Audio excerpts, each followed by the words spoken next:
अच्छा, मुझे ना बड़े ज़्यादा जो है ना इंस्टा पे मैसेजेस आ रहे थे कि आपने ना ये वाले जो व्लॉग्स हैं ना जो अभी चल रहे हैं, आपने इनको ना आगे तक लेके जाना है।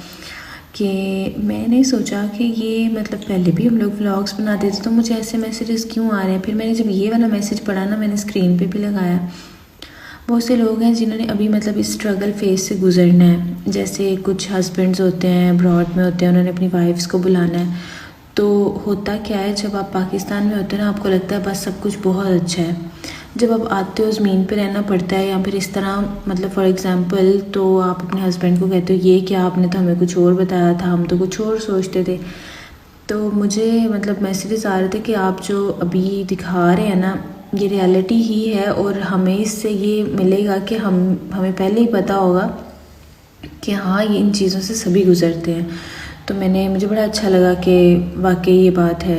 और जो लोग मुझसे पूछ रहे थे ना, कमेंट्स भी आते हैं। वैसे आजकल ना यकीन माने कमेंट्स पढ़ने का टाइम ही नहीं है, बिल्कुल टाइम नहीं है। क्योंकि यहाँ से वीडियो अपलोड होती है, हम लोग बाहर होते हैं, स्केड्यूल हुई होती है, तो फर्नीचर या फिर लिडल में या इधर उधर फिर आके मैंने खाना बनाना होता है। ये अभी ये टाइम है कि मैं फ्री हूँ और मेरा दिल नहीं करता मैं कमेंट्स पढूं। पाकिस्तान में इतना वेला टाइम होता था, मैं कमेंट्स पढ़ती रहती थी। तो बस ये टाइम होता है थोड़ा सा। मैं ये बता रही थी कि आप लोग पूछ रहे थे कि वो पुराना घर, उसका फ़र्नीचर, तो वो मैंने सबलेट किया हुआ है, वो मेरे पास ही है। लेकिन अब ज़ाहिर है वो इनफ नहीं है कि हम वहाँ पे रहें। तो वहाँ का फ़र्नीचर यहाँ पे लाना, वो भी कोई मतलब मैं बनता नहीं है कि कोई हिसाब के वो वहाँ से यहाँ लाया जाए। इसीलिए फिर वो वहीं पे है, वहाँ पे एक स्टूडेंट रह रही है, तो मैं उसको क्या बॉदर करूँ कि तुम मुझे फ़र्नीचर दे दो। तो कोई बात नहीं, हम मतलब ले ही लेंगे, ज़ाहिर है आजकल में हो ही जाएगा।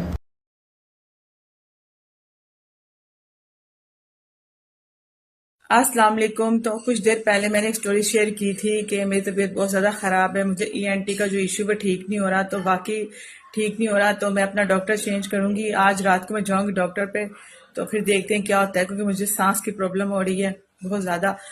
और मैं कुछ बोलना चाहती हूँ कि कल जो आमना की वीडियोस आई है किचन विद आमना और लाइफ विद आमना में, तो आप लोग बहुत ज़्यादा उसको बैड कमेंट्स कर रहे हैं।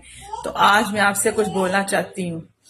आप लोग जब बोल रहे हैं घटिया बहन है, उससे यदि शर्म नहीं है, भाई सड़क पर आ गया है और पता नहीं जमीन पे सो रहा है, तुम यहाँ पे अय्याशी कर रही हो पाकिस्तान में, वो बेचारा बड़ा दुखी है।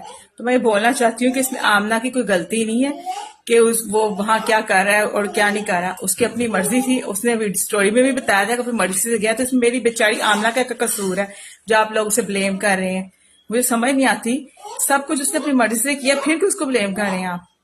तो अगर आपने कुछ बुरा बोलना भी है ना तो मुझे बोलें, पर मेरी आमना के बारे में कुछ ना बोलें, क्योंकि जितना उसके अंदर सब्र है ना, वो शायद दुनिया में किसी लड़की के अंदर होगा, क्योंकि उसने आज तक किसी के साथ ना बुरा किया है और ना आगे बुरा करेगी। और बिलाल भी जानता है कि उसकी बहन कैसी है। और बिलाल ने ये तो बताया कि ये वजह थी अपनी स्टोरी में, ये क्यों नहीं बताया कि उसकी सबसे लाडली बहन आमना उसे स्पेशल मिलने आई थी। चलो मैं तो हुई बूढ़ी, उससे जाके कि उसकी बहन आमना स्पेशल रात के 10 बजे उसे मिलने आई थी फ्लाइट से पहले, क्योंकि फ्लाइट 12 बजे की थी और आमना 10 बजे उससे मिलने आई थी स्पेशल। ये उसने कभी नहीं बताया ना अपनी वीडियो में कि मेरी एक बहन है जो आमना है, जो उससे स्पेशल मिलने आई थी। और लोग उसे पता नहीं कितना बुरा बोल रहे हैं, और वो कैसे बर्दाश्त कर रहा है अपने बहन के बारे में, मुझे नहीं समझ आती। क्योंकि बिलाल आमना से इतना प्यार करता है और फिर भी बता नहीं रहा कि आमना ने कभी कुछ बुरा नहीं किया उसके साथ। और ऐसा पहले भी हुआ था कि आप लोगों ने आमना पर और मुझ पर इल्जाम लगाया था कि अपने भाई से नहीं मिली, जब उमरा से वो वापस आया था। तो आमना तब भी उससे मिली थी और मैं भी मिली थी, और आमना तो उसके लिए गिफ्ट्स भी लेके आई थी सबके लिए। तो वो भी आज तक ये बात क्लियर नहीं हुई थी कि आमना आई थी उस टाइम भी, और आज भी आमना आई उससे मिलने और ये बात क्लियर नहीं हो सकी। मुझे बोलना पड़ा आके। और ना मैं अमना के खिलाफ सुन सकती हूँ और ना ही मैं बिलाल के खिलाफ सुन सकती हूँ बात। जो आजकल इल्जाम लग रहा है कि आयशा बिलाल को बदनाम कर रही है, उस पर कोई इल्जाम लगा रही है, तो वो सरासर झूठ है। मेरा भाई ऐसा नहीं है और ना कभी ऐसा वो कर सकता है, क्योंकि बहुत अच्छा है वो। मतलब वो, उसकी परवरिश ऐसी नहीं है कि वो ऐसा काम करे। तो अगर मैं उस पर क्यों इल्जाम लगाऊंगी? मैं और आमना मर जाएंगे पर अपने भाई के खिलाफ ना कभी इल्जाम लगाएंगे और ना उसके खिलाफ कुछ सुन सकते हैं। तो प्लीज आमना और बिलाल के बारे में जो आप बातें करें ना, भाई के साथ ये किया या बहन ने भाई के साथ ये किया, प्लीज बंद कर दें। तो खुदा के वास्ते आमना को सुकून से काम करने दें, क्योंकि अपने चैनल्स चला रही है बिलाल के बगैर। क्योंकि हमें लगता था कि हम चैनल्स नहीं चला पाएंगे बिलाल के बगैर, पर हम कोशिश कर रहे हैं कि उसके बगैर हम काम करें, और वो भी अपना काम कर रहा है हमारे बगैर, वहां खुश है। तो हम भी ये सोच रहे हैं कि अब हम भी खुश रहा करेंगे, अपने चैनल्स पर ध्यान देंगे और अपना काम करेंगे। तो प्लीज ये जो रोज ना कोई खबर डाली होती है, आज ये आशा ने कह दिया, आशा ने वो कर दिया, आशा जो कहती है ना सरेआम कहेगी। जो आज बोला है ना उसने वही सच है कि ना हम उसके खिलाफ बात सुन सकते हैं और ना हम ना सुन सकते उसके खिलाफ, ना मैं सुन सकती, और मुझे भी पता है कि वो भी हमारे खिलाफ कोई बात नहीं सुन सकता। इसलिए उसने उस दिन कहा था कि मुझे लड़ाई नहीं पसंद, मैं सुकून से रहने वाला बंदा हूं। तो आमना भी सुकून से रहने वाली इंसान है और बिलाल भी। तो प्लीज दोनों के बीच में जो मिसअंडरस्टैंडिंग क्रिएट कर रहे हैं ना आप लोग, वो करना बंद कर दे, दोनों को खुश रहने दें। अल्लाह।